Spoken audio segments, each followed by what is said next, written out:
नमो भगवते वासुदेवाय नमः। आप सभी को कार्तिक मास की बहुत बहुत बधाई। आज हम कार्तिक मास महात्म के 14वें अध्याय की कथा का श्रवण करेंगे।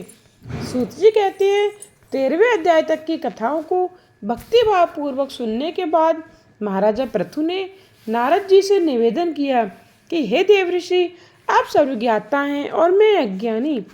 अब आप कृपा करके संतान वृद्धि तथा सुख संपत्ति देने वाली महाविद्या, महामाया, महामेधा, महास्मृति, महामोहा, महादेवी, महाईश्वरी तथा सर्वईश्वरी अहोई देवी की उत्पत्ति तथा इन सब का व्रत कैसे और कब किया जाता है, इस बारे में हमें विस्तार पूर्वक बतलाइए।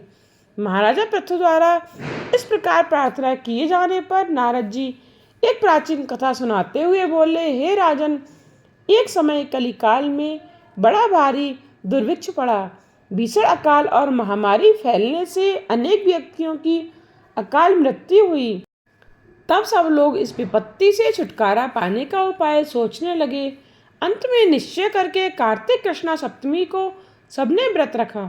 व्रत के प्रभाव से सायंकाल चामुंडा देवी हाथ में नरमुंडलीय प्रकट होकर कहने लगी, मैं रुद्र सहित विहार करने के लिए यहाँ आई हूँ, परंतु समस्त संसार में पाप छाया हुआ है। ब्राह्मण वेदहीन, क्षत्रिय सामर्थ्यहीन तथा वैश्य और शूद्र धर्महीन हो गए हैं।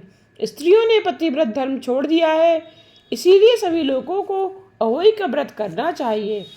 कार्तिक कृष्ण सप्तमी तथा अष्टमी को केवल रोगियों को छोड़कर से सभी स्त्री पुरुष सारे दिन भोजन न करके सायंकाल अहोई देवी का पूजन करें।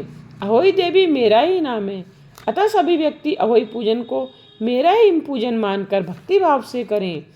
अहोई अष्टमी पूजन का विधान बतलाते हुए चामुंडा देवी ने कहा, सभी व्यक्ति अपने घरों को गोबर और मिट्टी से लीपकर साफ करें, फिर काला, पीला, हरा तथा लाल इन चारों रंगों से द्वार पर मेरी मूर्ति बनाएं और स्वादिष्ट पकवान बनाकर मेरी पूजा करें।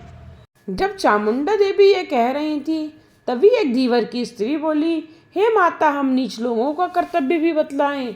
तब देवी ने कहा, तुम लोग भी मेरे भक्त हो, सो सब लोग मेरा पूजन करके तुम्हारी संतानों को पूजेंगे, तभी उनकी पूजा सफल होगी। मेरी पूजा के बाद कुमारिन तथा मालिन की पूजा भी होगी। इतना कहकर देवी अंतर ध्यान हो गई। सभी व्यक्तियों ने चामुंडा देवी के कथनानुसार व्रत और पूजन किया तो सबके संकट दूर हो गए और सारा संसार सुखपूर्वक रहने लगा। अहोई अष्टमी की कथा सुनने के पश्चात राजा पृथु ने नारद जी से पूछा, हे ऋषिवर, महीने में कार्तिक और तिथियों में एकादशी को सर्वश्रेष्ठ क्यों माना गया है, कृपा करके बतलाइए।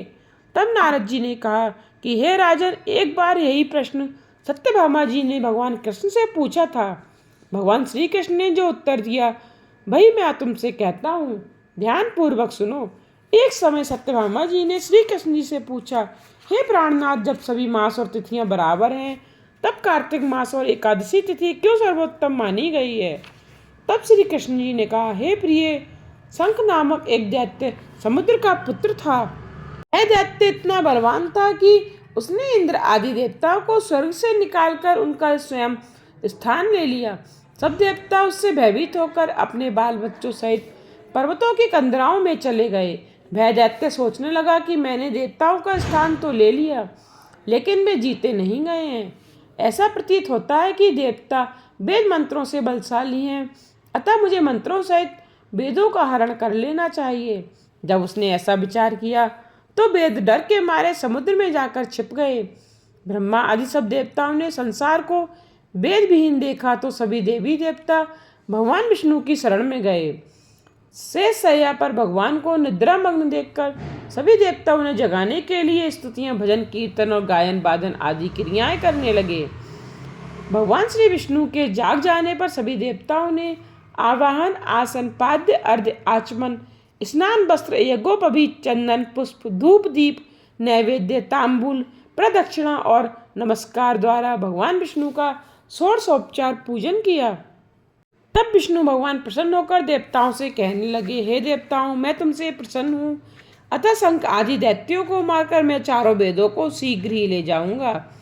परंतु आज से वेद बीज मंत्रों सहित कार्तिक मास में जल में निवास करेंगे।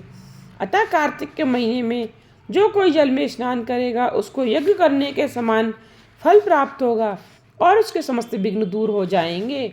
हे देवताओं, आज एकादशी के दिन आपने मुझे जगाया है, इसलिए सब तिथियों में एकादशी की मान्यता अधिक होगी।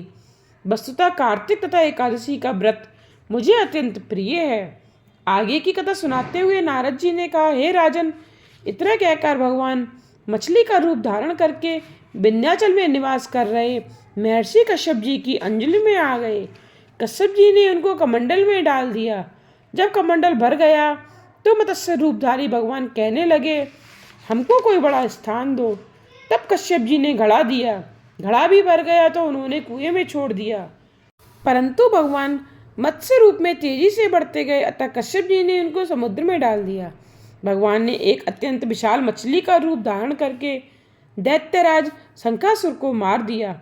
शंखासुर को मारने के पश्चात भगवान मत्स्य रूप त्याग कर विश्राम हेतु बद्री नारायण चले गए। बद्री नारायण में भगवान ने देवताओं से कहा, हमने शंखासुर को मार दिया है, अतः ऋषि और मुनि जाकर समुद्र के अंदर से वेदों को ढूंढ लाएं। तब तक देवताओं सहित प्रयाग में मेरा निवास रहेगा।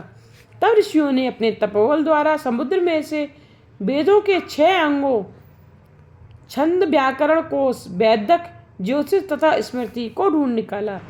जिस वेद का जो भाग जिस ऋषि को मिला, तब से वह भाग उसी ऋषि का माना जाता है।